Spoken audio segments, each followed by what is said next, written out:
Lime Street, Central.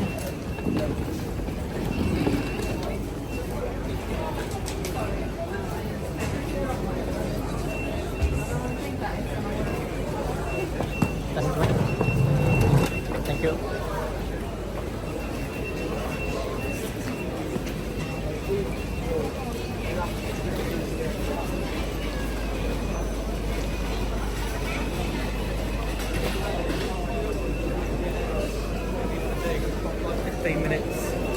Oh, What you want to do?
You won't link on.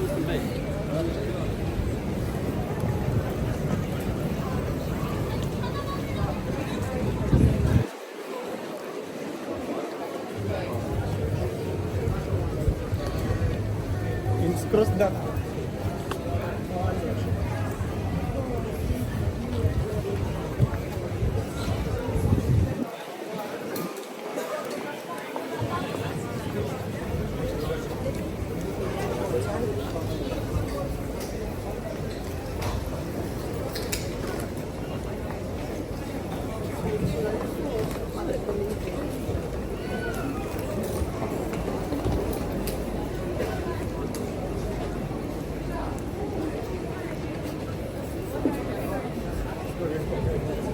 Oh yeah, you're right.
passenger announcement. Please be aware that Pancras operate in this area.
Dentro daquela fininha.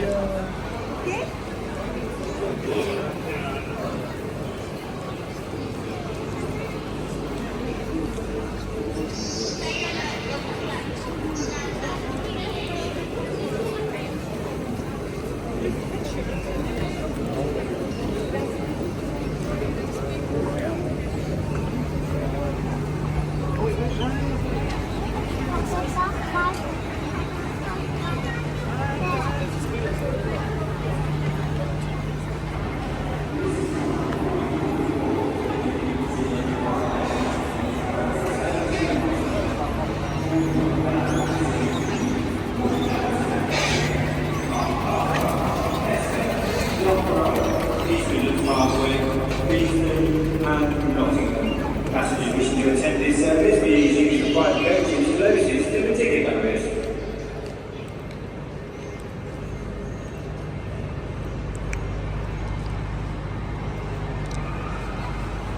Please use the lift if you are carrying heavy or large luggage.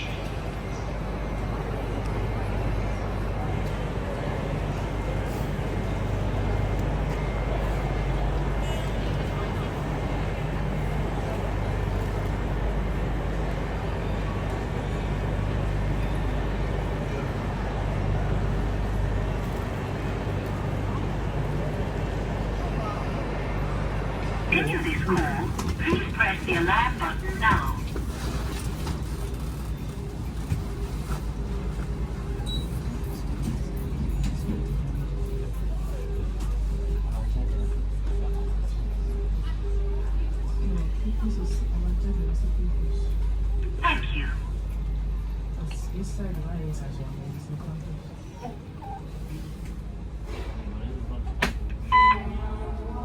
ground levels. Door opening. Running as fast as he could go, along a straight walk behind some blackheart bushes. Mr. McGregor caught sight of him at the corner, but Peter didn't care. He slipped underneath the gate and was safe at last in the walk outside the home. Mr. McGregor hung up the little jacket and the shoes for a scarecrow to frighten the blackbirds. Peter never stopped running or looked behind him till he got home to the big fir tree. He was so tired that he flopped down upon the nice soft sand on the floor of the refectory and shut his eyes. His mother was busy cooking. She wondered what he'd done with his clothes. It was the second little jacket and pair of shoes that Peter had lost in a fortnight. I'm sorry to say that Peter was not very well during the evening. His mother put him to bed and made some chamomile tea, and she gave a dose of it to Peter. 1 tablespoonful to be taken at bedtime. Put Flopsy, Mopsy and Cottontail, and bread and milk and black roses. The end.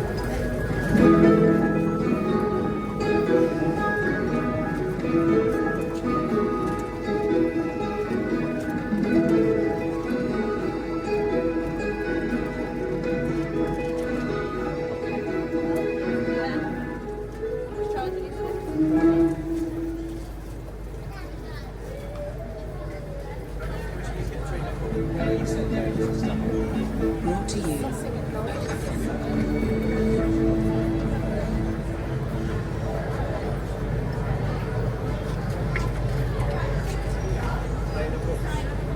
A Christmasaurus Carol by me, Tom Fletcher, read by Paul Shelley and me, Tom Fletcher.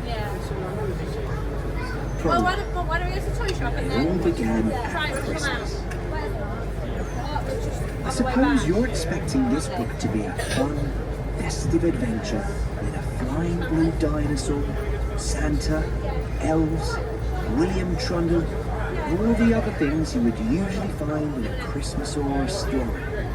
Well, I've got good news and bad news. The good news is that all that is going to happen. Dinosaurs, Santa, the whole jingle. The bad news is that in order to tell you that story, I must first tell you a little bit of another one. Now, I know what you're thinking. Starting a story with a totally different story seems a bit silly. And you're right, it is a bit daft, but it's very important. In fact, Christmas itself depends on it. Why? Because stories are powerful. Some stories are so powerful that they leap out of their own books and into the pages of others. Some characters are so good, or in this case so bad, that they find themselves floating out of their books altogether into the minds and hearts and imaginations of the reader. That's it. And crossing into the real world. But I'm getting ahead of myself. Let's get back to this story. I mean, the other story. It all began at Christmas in London a long, long time ago. A time when there were horses and carts instead of cars and buses, coal fires instead of nice toasty radiators, and chocolate selection boxes hadn't been invented yet, so children had to make do with roasted chestnuts. This cold, frosty old city was warmed by the familiar signs of Christmas that we still have today. Holly wreaths hung on doors, children made snowmen in the park while their parents stole kisses under sprigs of mistletoe, rose, and the smell of mince pies wafted from the busy shops. "Merry Christmas," said one gentleman to another with a tip of his tall top hat, which people used to wear instead of woolly bobble hats in those days. And in the distance, a Christmas carol was being sung by a choir of children as they went through door to door, spreading seasonal cheer. It was as Christmassy as a picture on a Christmas card. But don't get too excited, as someone was about to enter this festive scene who was as un-Christmassy as you could possibly imagine. Click, clack, click, clack. His hard footsteps on the cold cobbles caught the attention of a small child in the park. "It's him," the boy whispered. "He's coming. Another child trembled, quickly stuffing a carrot into her snowman's face before dashing to find her parents. Clink, clack, click, clack. As the footsteps got closer, flames from the street lamps cast the grim shadow of this miserable man onto the walls, which seemed to glaze over with a fresh layer of frost on his head. The jolly jumble of Christmas shoppers scrambled inside the buildings to avoid him, and whispers of his name seemed to conjure an icy wind that howled along the streets, blowing roots off the doors, snuffing out candles, and carrying the merry sounds of Christmas away into the night. It was as though his very presence was enough to extinguish any sign of Christmas. Even the snowman's nose fell off as this ghastly gentleman passed. He was tall, at least he would have been if he'd stood up straight. Instead, he hunched over slightly, as though he were being pulled down by the weight of his own misery. Hungry, he muttered to himself through his sharp lips as his narrow eyes observed the prize turkey hanging in the butcher's window.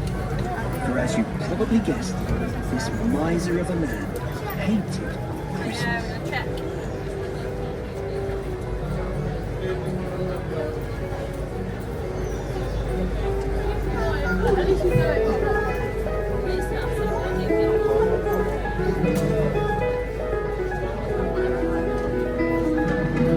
Penguin presents Beatrix Potter. The Tale of Peter Rabbit, read by Olivia Conway.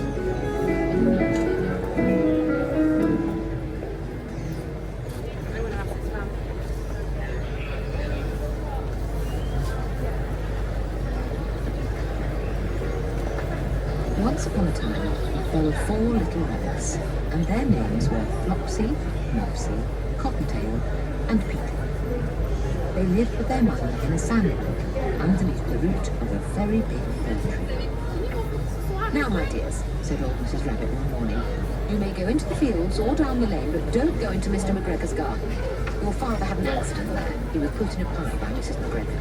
Now run along and don't get into mischief. I'm going out." Then old Mrs. Rabbit took a basket and her umbrella and went through the wood to the baker's. She bought a loaf of brown bread and 5 currant buns. Flopsy, Mopsy and Cottontail, who were good little boys, went down the lane to get their napkins. But Peter, who was very mighty, ran straight away to Mr. McGregor's garden and squeezed him to death.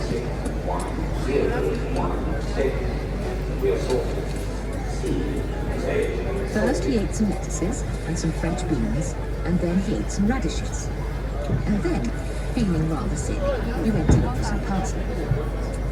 Round the end of a cucumber frame, Good evening. whom should he meet but Mr. McGregor? Mr. McGregor was on his hands and knees, counting up the couches, but he jumped up and ran after Peter, waving a rake and calling out,